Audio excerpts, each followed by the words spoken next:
ಆಕಾಶವಾಣಿ ವಾರ್ತೆಗಳು ಓದುತ್ತಿರುವವರು ಚೇತನ್ ಸಿವಿ. ಮುಖ್ಯಾಂಶಗಳು: ದೃಢ ಸಂಕಲ್ಪ, ಸಮರ್ಪಣಾ ಭಾವದಿಂದ ರಾಷ್ಟ್ರದ ಸಾಮರ್ಥ್ಯ ಮತ್ತು ಶ್ರಮದ ವ್ಯಾಪ್ತಿ ವಿಸ್ತಾರ. ಪ್ರಧಾನಿ ನರೇಂದ್ರ ಮೋದಿ. ರಾಜಸ್ಥಾನದಲ್ಲಿಂದು ಅಳ್ವಾರ್ ಸರಸ್ ಡೈರಿ ಸಂಕೀರ್ಣಕ್ಕೆ ಶಂಕುಸ್ಥಾಪನೆ ನೆರವೇರಿಸಲಿರುವ ಕೇಂದ್ರ ಸಚಿವ ಅಮಿತ್ ಶಾ. ಸೂರ್ಯಪಥ್ ತಿರಂಗ ಜಾಗತಿಕ ರಿಲೇ ಯಶಸ್ವಿ ಮುಕ್ತಾಯ. 54 ದೇಶಗಳಲ್ಲಿ ರಾರಾಜಿಸಿದ ತ್ರಿವರ್ಣ ಧ್ವಜ. ಉಪರಾಷ್ಟ್ರಪತಿ ಸಿಪಿ ರಾಧಾಕೃಷ್ಣನ್ ಇಂದು ಮತ್ತು ನಾಳೆ ತಮಿಳುನಾಡು ಪ್ರವಾಸ. ಶೈಕ್ಷಣಿಕ ಸಾಹಿತ್ಯಿಕ ಕಾರ್ಯಕ್ರಮಗಳಲ್ಲಿ ಭಾಗಿ. ಎಫ್ಐಎಚ್ ಹಾಕಿ ವಿಶ್ವಕಪ್ ಡಿ ಗುಂಪಿನ ಪಂದ್ಯದಲ್ಲಿ ವೇಲ್ಸ್ ವಿರುದ್ಧ ಭಾರತಕ್ಕೆ 3-1 ಗೋಲುಗಳ ಜಯ. ವಾರ್ತೆಗಳ ವಿವರ.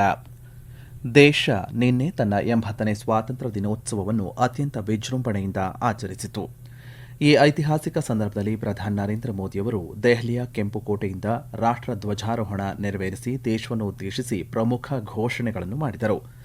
ದೇಶವಾಸಿಗಳನ್ನು ಉದ್ದೇಶಿಸಿ ಮಾತನಾಡಿದ ಪ್ರಧಾನಿಯವರು, ಕಳೆದ 12 ವರ್ಷಗಳಲ್ಲಿ ದೇಶದ ಕೋಟ್ಯಂತರ ನಾಗರಿಕರು ತಮ್ಮ ದೃಢ ಸಂಕಲ್ಪ ಮತ್ತು ಸಮರ್ಪಣಾ ಭಾವದಿಂದ ಭಾರತವನ್ನು ಹೊಸ ಎತ್ತರಕ್ಕೆ ಕೊಂಡೊಯ್ಯಲು ಸಾಧ್ಯವಿರುವ ಎಲ್ಲ ಪ್ರಯತ್ನಗಳನ್ನು ಮಾಡಿದ್ದಾರೆ ಎಂದರು. ದೊಡ್ಡ ಕನಸುಗಳು ಮತ್ತು ದೃಢ ಸಂಕಲ್ಪಗಳು ರಾಷ್ಟ್ರದ ಸಾಮರ್ಥ್ಯ ಮತ್ತು ಶ್ರಮದ ವ್ಯಾಪ್ತಿಯನ್ನು ಹೆಚ್ಚಿಸುತ್ತವೆ ಎಂದು ಅವರು ಪ್ರತಿಪಾದಿಸಿದರು. ವಿಕಸಿತ ಭಾರತದ ಕನಸನ್ನು ಸಾಕಾರಗೊಳಿಸಲು ಯುವ ಜನರು ಮತ್ತು ಮಹಿಳೆಯರ ಸಬಲೀಕರಣ ಅತ್ಯಗತ್ಯ ಎಂದ ಪ್ರಧಾನಿ, ಬಡ ಮತ್ತು ಮಧ್ಯಮ ವರ್ಗದ ಕುಟುಂಬಗಳ ಅಭ್ಯರ್ಥಿಗಳಿಗಾಗಿ ವಿವಿಧ ಸ್ಪರ್ಧಾತ್ಮಕ ಪರೀಕ್ಷೆಗಳಿಗೆ ಉಚಿತ ಆನ್ಲೈನ್ ತರಬೇತಿ ನೀಡಲಾಗುವುದು ಎಂದು ಘೋಷಿಸಿದರು. ಇದರ ಜೊತೆಗೆ ಮುಂಬರುವ 1 ವರ್ಷದಲ್ಲಿ ಒಟ್ಟು 1 ಕೋಟಿ ಯುವಕ ಯುವತಿಯರಿಗೆ ಕೃತಕ ಬುದ್ಧಿಮತ್ತೆ ಕ್ಷೇತ್ರದಲ್ಲಿ ತರಬೇತಿ ನೀಡಲು ಸರ್ಕಾರ ನಿರ್ಧರಿಸಿದೆ ಎಂದು ಅವರು ಪ್ರಕಟಿಸಿದರು. ಪ್ರಧಾನಿ ನರೇಂದ್ರ ಮೋದಿಯವರು ಸಂಸತ್ತು ಮತ್ತು ರಾಜ್ಯ ವಿಧಾನಸಭೆಗಳಲ್ಲಿ ಮಹಿಳೆಯರಿಗೆ ಮೀಸಲಾತಿ ಜಾರಿಗೊಳಿಸುವ ವಿಚಾರವನ್ನು ರಾಜಕೀಯ ಸಂಘರ್ಷವನ್ನಾಗಿ ಮಾಡದೆ ಎಲ್ಲಾ ಪಕ್ಷಗಳು ಬೆಂಬಲಿಸುವಂತೆ ಮನವಿ ಮಾಡಿದ್ದಾರೆ. ಕೆಂಪುಕೋಟೆಯ ಆವರಣದಿಂದ ದೇಶವನ್ನು ಉದ್ದೇಶಿಸಿ 80ನೇ ಸ್ವಾತಂತ್ರ್ಯ ದಿನಾಚರಣೆ ಸಂದರ್ಭದಲ್ಲಿ ಮಾತನಾಡಿದ ಭಾಷಣದಲ್ಲಿ ಪ್ರಧಾನಿ ನರೇಂದ್ರ ಮೋದಿಯವರು, ಮಹಿಳೆಯರನ್ನು ಗೌರವಿಸುವ ನಿಟ್ಟಿನಲ್ಲಿ ಎಲ್ಲರೂ ಮುಂದೆ ಬಂದು ವಿಧಾನಸಭೆ ಮತ್ತು ಲೋಕಸಭೆಯಲ್ಲಿ ದೇಶದ ಮಹಿಳೆಯರಿಗೆ 33% ಪ್ರಾತಿನಿಧ್ಯ ಶೀಘ್ರದಲ್ಲೇ ದೊರೆಯುವಂತೆ ನೋಡಿಕೊಳ್ಳಬೇಕು ಎಂದು ಕರೆ ನೀಡಿದರು.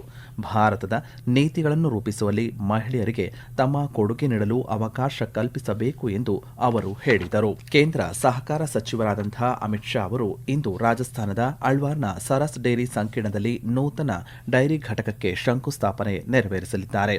ವಿವಿಧ ಹಾಲು ಒಕ್ಕೂಟಗಳ ಡೈರಿ ಸಂಸ್ಕರಣಾ ಘಟಕಗಳು ಹಾಗೂ ಜಾನುವಾರುಗಳ ಮೇವಿನ ಘಟಕಗಳನ್ನು ಅವರು ವರ್ಚುವಲ್ ಮೂಲಕ ಉದ್ಘಾಟನೆ ಮಾಡಲಿದ್ದಾರೆ. ಕಾರ್ಯಕ್ರಮದಲ್ಲಿ ರಾಜಸ್ಥಾನದ 17 ಜಿಲ್ಲೆಗಳಲ್ಲಿ ಒಟ್ಟು 6,262 ಕೋಟಿ ರೂಪಾಯಿ ವೆಚ್ಚದ ವಿವಿಧ ಅಭಿವೃದ್ಧಿ ಕಾಮಗಾರಿಗಳಿಗೆ ವರ್ಚುವಲ್ ಮೂಲಕ ಶಂಕುಸ್ಥಾಪನೆ ಮತ್ತು ಉದ್ಘಾಟನೆ ನೆರವೇರಿಸಲಾಗುವುದು. ಉದ್ಯೋಗ ಉತ್ಸವದ ಅಂಗವಾಗಿ ಹೊಸದಾಗಿ ನೇಮಕಗೊಂಡ 10,500ಕ್ಕೂ ಅಧಿಕ ಸಿಬ್ಬಂದಿಗೆ ನೇಮಕಾತಿ ಪತ್ರಗಳನ್ನು ವಿತರಣೆ ಮಾಡಲಾಗುವುದು ಎಂದು ಸಹಕಾರ ಸಚಿವಾಲಯ ತಿಳಿಸಿದೆ. ಈ ಸಂದರ್ಭದಲ್ಲಿ ಹೊಸ ಕೇಂದ್ರ ಸಹಕಾರಿ ಬ್ಯಾಂಕ್ಗಳ ರಚನೆಯನ್ನು ಸಚಿವರು ಘೋಷಣೆ ಮಾಡಲಿದ್ದಾರೆ. ವಿವಿಧ ಕಲ್ಯಾಣ ಯೋಜನೆಗಳ ಫಲಾನುಭವಿಗಳಿಗೆ ನೇರ ನಗದು ವರ್ಗಾವಣೆ ಡಿಬಿಟಿ ಮೂಲಕ ಆರ್ಥಿಕ ನೆರವನ್ನು ವರ್ಗಾಯಿಸಲಿದ್ದಾರೆ. ಪ್ರಧಾನಮಂತ್ರಿ ಫಸಲ್ ಬಿಮಾ ಯೋಜನೆ ಹಾಗೂ ಪ್ರಧಾನಮಂತ್ರಿ ಕಿಸಾನ್ ಸಮ್ಮಾನ್ ನಿಧಿ ಯೋಜನೆಯ ಫಲಾನುಭವಿಗಳು ಇದರಲ್ಲಿ ಸೇರಿದ್ದಾರೆ. ವಿಶ್ವದಲ್ಲೇ ಮೊದಲ ಬಾರಿಗೆ ಆಯೋಜನೆ ಮಾಡಲಾಗಿದ್ದಂತಹ ಸೂರ್ಯಪಥ ತಿರಂಗ ಜಾಗತಿಕ ರಿಲೇ ನಿನ್ನೆ ಮುಕ್ತಾಯಗೊಂಡಿದ್ದು, ಪೂರ್ವದಲ್ಲಿ ಫಿಜಿಯಿಂದ ಪಶ್ಚಿಮದಲ್ಲಿರುವಂತಹ ಅಮೆರಿಕದವರೆಗೆ 54 ದೇಶಗಳು ಹಾಗೂ ವಿವಿಧ ಕಾಲಮಾನಗಳನ್ನು ದಾಟಿ ತನ್ನ ಪಯಣ ಪೂರ್ಣಗೊಳಿಸಿದೆ. ಸೂರ್ಯಪಥ ತಿರಂಗ ಉಪಕ್ರಮವನ್ನು ಹರ್ಘರ್ ತಿರಂಗ ಅಭಿಯಾನದ ಅಂಗವಾಗಿ ಆಚರಣೆ ಮಾಡಲಾಯಿತು. ಫಿಜಿಯಲ್ಲಿರುವಂತಹ ಭಾರತೀಯ ಹೈಕಮಿಷನ್ನಿಂದ ಆರಂಭಗೊಂಡಂತಹ ರಿಲೇ ಒಂದು ಸೂರ್ಯೋದಯದಿಂದ ಮತ್ತೊಂದು ಸೂರ್ಯೋದಯದವರೆಗೆ ತಿರಂಗಾದ ಸ್ಫೂರ್ತಿಯನ್ನು ಹೊತ್ತು ಸಾಗಿತು. ಈ ಮೂಲಕ ವಿಶ್ವದಾದ್ಯಂತ ಇರುವ ಭಾರತೀಯ ಸಮುದಾಯ ಹಾಗೂ ಭಾರತದ ಸ್ನೇಹಿತರನ್ನು ಒಗ್ಗೂಡಿಸಿತು ಎಂದು ವಿದೇಶಾಂಗ ವ್ಯವಹಾರಗಳ ಸಚಿವಾಲಯ ತಿಳಿಸಿದೆ. ಸ್ಯಾನ್ ಫ್ರಾನ್ಸಿಸ್ಕೋದಲ್ಲಿರುವಂತಹ ಭಾರತೀಯ ಕಾನ್ಸುಲೇಟ್ ಜನರಲ್ ಕಚೇರಿಯಲ್ಲಿ ಧ್ವಜಾರೋಹಣದೊಂದಿಗೆ ರಿಲೇ ಸಮಾಪ್ತಿಯಾಯಿತು. ವಂದೇ ಮಾತರಂ ಗೀತೆಯ 150ನೇ ವರ್ಷಾಚರಣೆಯನ್ನು ರಿಲೇ ಗುರುತಿಸಿದ್ದು, ಭಾರತದ ರಾಷ್ಟ್ರೀಯ ಸ್ಫೂರ್ತಿ ಮತ್ತು ಹೆಮ್ಮೆಯ ಸಂಕೇತವಾಗಿ ಅದರ ಶಾಶ್ವತ ಪರಂಪರೆಯನ್ನು ಸ್ಮರಿಸಲಾಯಿತು. ರಿಲೇಗೆ ವಿದೇಶಗಳಲ್ಲಿರುವಂತಹ ಭಾರತೀಯ ಸಮುದಾಯದ ಸದಸ್ಯರಿಂದ ಅಪಾರ ಪಾಲ್ಗೊಳ್ಳುವಿಕೆ ಮತ್ತು ಪ್ರಕ್ರಿಯೆ ವ್ಯಕ್ತವಾಗಿದ್ದು, ಭಾರತದ ಧ್ವಜದೊಂದಿಗೆ ಅವರಿಗಿರುವಂತಹ ಆಳವಾದಂತಹ ಭಾವನಾತ್ಮಕ ನಂಟನ್ನು ಇದು ಪ್ರತಿಬಿಂಬಿಸಿದೆ. ಈ ವಾರ್ತೆಯನ್ನು ಆಕಾಶವಾಣಿಯಿಂದ ಕೇಳುತ್ತಿದ್ದೀರಿ. ನಮ್ಮ ಎಲ್ಲಾ ರಾಷ್ಟ್ರೀಯ ವಾರ್ತೆಗಳು ಹಾಗೂ ಪ್ರದೇಶ ಸಮಾಚಾರ ಈಗ ಆಕಾಶವಾಣಿ ನ್ಯೂಸ್ ಕನ್ನಡ ಯೂಟ್ಯೂಬ್ ಚಾನೆಲ್ನಲ್ಲಿ ಲಭ್ಯ. ನಮ್ಮ ಎಕ್ಸ್ ಖಾತೆ ಮತ್ತು ಇನ್ಸ್ಟಾಗ್ರಾಂ ಖಾತೆ ಆಕಾಶವಾಣಿ ನ್ಯೂಸ್ ಕನ್ನಡ. ಹೆಚ್ಚಿನ ಮಾಹಿತಿಗಾಗಿ ನಮ್ಮ ಫೇಸ್ಬುಕ್ ಖಾತೆ AIR ಕನ್ನಡ ನ್ಯೂಸ್ ಅನುಸರಿಸಿ. ಮಾಹಿತಿಯ ಹೂರಣ ವಾರದ ಕಾರ್ಯಕ್ರಮ ಪ್ರಚಲಿತ ವಿದ್ಯಮಾನ ಪ್ರತಿ ಬುಧವಾರ 9:15ಕ್ಕೆ. ಉಪರಾಷ್ಟ್ರಪತಿ ಸಿಪಿ ರಾಧಾಕೃಷ್ಣನ್ ಅವರು ಇಂದು ಮತ್ತು ನಾಳೆ ತಮಿಳುನಾಡಿನಲ್ಲಿ ಪ್ರವಾಸವನ್ನು ಕೈಗೊಳ್ಳಲಿದ್ದು, ಚೆನ್ನೈ, ಚೆಂಗಲ್ಪಟ್ಟು, ತಿರುವಾರೂರ್ ಮತ್ತು ತಂಜಾವೂರಿನಲ್ಲಿ ನಡೆಯಲಿರುವ ಶೈಕ್ಷಣಿಕ ಹಾಗೂ ಸಾಹಿತ್ಯಿಕ ಕಾರ್ಯಕ್ರಮಗಳಲ್ಲಿ ಭಾಗಿಯಾಗಲಿದ್ದಾರೆ.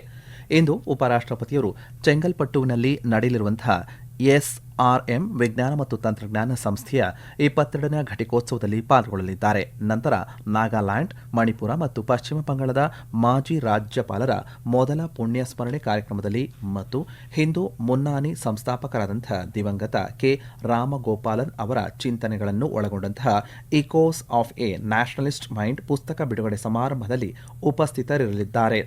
ನಾಳೆ ತಿರುವಾರೂರಿನಲ್ಲಿ ಜರುಗಲಿರುವಂತಹ ತಮಿಳುನಾಡು ಕೇಂದ್ರೀಯ ವಿಶ್ವವಿದ್ಯಾಲಯದ 11ನೇ ಘಟಿಕೋತ್ಸವದಲ್ಲಿ ಅವರು ಭಾಗಿಯಾಗಲಿದ್ದಾರೆ.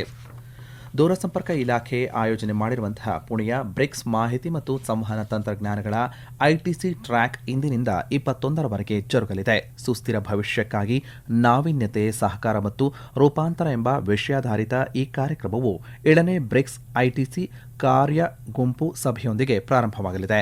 ಸಾರ್ವತ್ರಿಕ, ಅರ್ಥಪೂರ್ಣ, ಕೈಗೆಟುಕುವ, ಸುಸ್ಥಿರ ಮತ್ತು ಸ್ಥಿತಿಸ್ಥಾಪಕ ಸಂಪರ್ಕಕ್ಕಾಗಿ ITC ಪರಿಸರ ವ್ಯವಸ್ಥೆ ಅಭಿವೃದ್ಧಿಪಡಿಸುವ ಬಗ್ಗೆ ಪ್ರತಿನಿಧಿಗಳು ಚರ್ಚೆ ನಡೆಸುವ ನಿರೀಕ್ಷೆ ಇದೆ. ರಾಷ್ಟ್ರೀಯ ಪರೀಕ್ಷಾ ಸಂಸ್ಥೆ NTA ಇಂದು UGC net June 2026, CSIR net, ICAR ಅಖಿಲ ಭಾರತ ಪ್ರವೇಶ ಪರೀಕ್ಷೆ ಹಾಗೂ PhD ಕಾರ್ಯಕ್ರಮಗಳ ಪ್ರವೇಶ ಮತ್ತು ಅಖಿಲ ಭಾರತ ಸ್ಪರ್ಧಾತ್ಮಕ ಪರೀಕ್ಷೆಗಳ ತಾತ್ಕಾಲಿಕ ಉತ್ತರ ಪತ್ರಿಕೆಗಳನ್ನು ಬಿಡುಗಡೆ ಮಾಡಲಿದೆ. ಸಾಮಾಜಿಕ ಜಾಲತಾಣದಲ್ಲಿ NTA ತಾತ್ಕಾಲಿಕ ಉತ್ತರ ಪತ್ರಿಕೆಗಳನ್ನು ತನ್ನ ಅಧಿಕೃತ ವೆಬ್ಸೈಟ್ನಲ್ಲಿ ಪ್ರಕಟಿಸಲಾಗುವುದು ಎಂದು ತಿಳಿಸಿದೆ. ಅಭ್ಯರ್ಥಿಗಳು NTAಯ ಅಧಿಕೃತ ಮಾಹಿತಿಯನ್ನು ಮಾತ್ರ ಅವಲಂಬಿಸುವಂತೆ ಸಂಸ್ಥೆ ಸಲಹೆ ನೀಡಿದೆ. 80ನೇ ಸ್ವಾತಂತ್ರ್ಯ ದಿನಾಚರಣೆ ಅಂಗವಾಗಿ ರಾಷ್ಟ್ರಪತಿ ದ್ರೌಪದಿ ಮುರ್ಮು ಅವರು ನಿನ್ನೆ ರಾಷ್ಟ್ರಪತಿ ಭವನದಲ್ಲಿ ಸ್ವಾಗತ ಸಮಾರಂಭ ಆಯೋಜನೆ ಮಾಡಿದ್ದರು. ಉಪರಾಷ್ಟ್ರಪತಿ ಸಿಪಿ ರಾಧಾಕೃಷ್ಣನ್, ಪ್ರಧಾನಿ ನರೇಂದ್ರ ಮೋದಿ, ಮಾಜಿ ರಾಷ್ಟ್ರಪತಿ ರಾಮನಾಥ್ ಕೋವಿಂದ್, ಭಾರತದ ಮುಖ್ಯ ನ್ಯಾಯಮೂರ್ತಿ ಸೂರ್ಯಕಾಂತ್, ಲೋಕಸಭಾಧ್ಯಕ್ಷರಾದಂತಹ ಓಂ ಬಿರ್ಲಾ, ಕೇಂದ್ರ ಸಚಿವರು, ರಾಜತಾಂತ್ರಿಕರು, ವಿವಿಧ ಕ್ಷೇತ್ರಗಳ ಗಣ್ಯರು ಮತ್ತು ವಿವಿಧ ಸರ್ಕಾರಿ ಯೋಜನೆಗಳ ಫಲಾನುಭವಿಗಳು ಸಮಾರಂಭದಲ್ಲಿ ಭಾಗಿಯಾಗಿದ್ದರು. ಈ ವರ್ಷದ ಸ್ವಾಗತ ಸಮಾರಂಭದಲ್ಲಿ ಛತ್ತೀಸ್ಗಢ, ಗೋವಾ, ಮಧ್ಯಪ್ರದೇಶ ಮತ್ತು ಮಹಾರಾಷ್ಟ್ರ ರಾಜ್ಯಗಳ ಶ್ರೀಮಂತ ಮತ್ತು ವೈವಿಧ್ಯಮಯ ಕಲೆ ಹಾಗೂ ಸಂಸ್ಕೃತಿ, ಕಾಲಾತೀತ ಪರಂಪರೆ ಹಾಗೂ ಪಾಕ ಪದ್ಧತಿಯನ್ನು ಬಿಂಬಿಸಲಾಯಿತು. ಉಪರಾಷ್ಟ್ರಪತಿ ಸಿಪಿ ರಾಧಾಕೃಷ್ಣನ್ ಅವರು ನಿನ್ನೆ ಸ್ವಾತಂತ್ರ್ಯ ದಿನಾಚರಣೆ ಅಂಗವಾಗಿ ನವದೆಹಲಿಯ ಉಪರಾಷ್ಟ್ರಪತಿ ಭವನದಲ್ಲಿ ವಿದ್ಯಾರ್ಥಿಗಳ ಜೊತೆಗೆ ಸಂವಾದವನ್ನು ನಡೆಸಿದರು. ಈ ಕುರಿತು ಸಾಮಾಜಿಕ ಜಾಲತಾಣದಲ್ಲಿ ಮಾಹಿತಿ ಹಂಚಿಕೊಂಡಿರುವ ಉಪರಾಷ್ಟ್ರಪತಿಯವರು, ವಿದ್ಯಾರ್ಥಿಗಳು ದೇಶದ ಭವಿಷ್ಯವಾಗಿದ್ದು ವಿಕಸಿತ ಭಾರತ ನಿರ್ಮಾಣದಲ್ಲಿ ಪ್ರಮುಖ ಪಾತ್ರವನ್ನು ವಹಿಸಲಿದ್ದಾರೆ ಎಂದು ಹೇಳಿದರು. ನಿರಂತರ ಕಲಿಕೆಗೆ ಆದ್ಯತೆ ನೀಡುವಂತೆ, ಕುತೂಹಲವನ್ನು ಬೆಳೆಸಿಕೊಳ್ಳುವಂತೆ, ದೊಡ್ಡ ಕನಸುಗಳನ್ನು ಕಾಣುವಂತೆ ಹಾಗೂ ಹೊಸ ಅವಕಾಶಗಳನ್ನು ಸ್ವೀಕರಿಸುವಂತೆ ಅವರು ವಿದ್ಯಾರ್ಥಿಗಳಿಗೆ ಕರೆ ನೀಡಿದರು. ಶೈಕ್ಷಣಿಕ ಚಟುವಟಿಕೆಗಳ ಜೊತೆಗೆ ಕ್ರೀಡೆ ಮತ್ತು ಪಠ್ಯೇತರ ಚಟುವಟಿಕೆಗಳು ಸಮಾನ ಮಹತ್ವ ನೀಡಬೇಕು ಎಂದು ಅವರು ತಿಳಿಸಿದರು. ನೆದರ್ಲ್ಯಾಂಡ್ಸ್ನಲ್ಲಿ ನಡೆದಂತಹ FIH ಹಾಕಿ ವಿಶ್ವಕಪ್ನ ಗ್ರೂಪ್ ಡಿ ಪಂದ್ಯದಲ್ಲಿ ಭಾರತ ನಿನ್ನೆ ವೇಲ್ಸ್ ತಂಡವನ್ನು 3-1 ಗೋಲುಗಳಿಂದ ಮಣಿಸಿದೆ. ಭಾರತದ ಪರವಾಗಿ ನಾಯಕ ಹರ್ಮನ್ಪ್ರೀತ್ ಸಿಂಗ್ 2 ಗೋಲುಗಳನ್ನು ಗಳಿಸಿದರೆ ಸಂಜಯ್ ರಾಣಾ 1 ಗೋಲನ್ನು ಗಳಿಸಿದರು. ವೇಲ್ಸ್ ಪರ ಸ್ಯಾಮ್ ವೆಲ್ಶ್ ಏಕೈಕ ಗೋಲನ್ನು ಗಳಿಸಿದರು. ಯುವ ವ್ಯವಹಾರ ಮತ್ತು ಕ್ರೀಡಾ ಸಚಿವ ಡಾ ಮನ್ಸುಖ್ ಮಾಂಡವೀಯ ಅವರು ನಿನ್ನೆ ನವದೆಹಲಿಯಲ್ಲಿ ನಡೆದಂತಹ ಸ್ವಾತಂತ್ರ್ಯ ದಿನಾಚರಣೆ ಕಾರ್ಯಕ್ರಮದಲ್ಲಿ ಮೈ ಭಾರತ್ NSS ಸ್ವಯಂ ಸೇವಕರೊಂದಿಗೆ ಸಂವಾದವನ್ನು ನಡೆಸಿದರು. ಸ್ವಯಂ ಸೇವಕರನ್ನು ಉದ್ದೇಶಿಸಿ ಮಾತನಾಡಿದ ಸಚಿವರು ಸಾಮಾಜಿಕ ಸೇವೆಗೆ ಅವರು ನೀಡುತ್ತಿರುವ ಕೊಡುಗೆಗಳನ್ನು ಶ್ಲಾಘಿಸಿದರು. ಕೊನೆಯಲ್ಲಿ ಮತ್ತೊಮ್ಮೆ ಮುಖ್ಯಾಂಶಗಳು. ದೃಢ ಸಂಕಲ್ಪ, ಸಮರ್ಪಣಾ ಭಾವದಿಂದ ರಾಷ್ಟ್ರದ ಸಾಮರ್ಥ್ಯ ಮತ್ತು ಶ್ರಮದ ವ್ಯಾಪ್ತಿ ವಿಸ್ತಾರ, ಪ್ರಧಾನಿ ನರೇಂದ್ರ ಮೋದಿ. ರಾಜಸ್ಥಾನದಲ್ಲಿಂದು ಅಳ್ವಾರ್ ಸರಸ್ ಡೈರಿ ಸಂಕೀರ್ಣಕ್ಕೆ ಶಂಕುಸ್ಥಾಪನೆ ನೆರವೇರಿಸಲಿರುವ ಕೇಂದ್ರ ಸಚಿವ ಅಮಿತ್ ಶಾ. ಸೂರ್ಯಪತ್ ತಿರಂಗ ಜಾಗತಿಕ ರಿಲೇ ಯಶಸ್ವಿ ಮುಕ್ತಾಯ, 54 ದೇಶಗಳಲ್ಲಿ ರಾರಾಜಿಸಿದ ತ್ರಿವರ್ಣ ಧ್ವಜ. ಉಪರಾಷ್ಟ್ರಪತಿ ಸಿಪಿ ರಾಧಾಕೃಷ್ಣನ್ ಇಂದು ಮತ್ತು ನಾಳೆ ತಮಿಳುನಾಡು ಪ್ರವಾಸ, ಶೈಕ್ಷಣಿಕ ಸಾಹಿತ್ಯಿಕ ಕಾರ್ಯಕ್ರಮಗಳಲ್ಲಿ ಭಾಗಿ. FIH ಹಾಕಿ ವಿಶ್ವಕಪ್ ಡಿ ಗುಂಪಿನ ಪಂದ್ಯದಲ್ಲಿ ವೇಲ್ಸ್ ವಿರುದ್ಧ ಭಾರತಕ್ಕೆ 3-1 ಗೋಲುಗಳ ಜಯ. ಇಲ್ಲಿಗೆ ವಾರ್ತಾ ಪ್ರಸಾರ ಮುಕ್ತಾಯವಾಯಿತು. ನಮ್ಮ ಮುಂದಿನ ವಾರ್ತಾ ಪ್ರಸಾರ ಮಧ್ಯಾಹ್ನ 12 ಗಂಟೆಗೆ.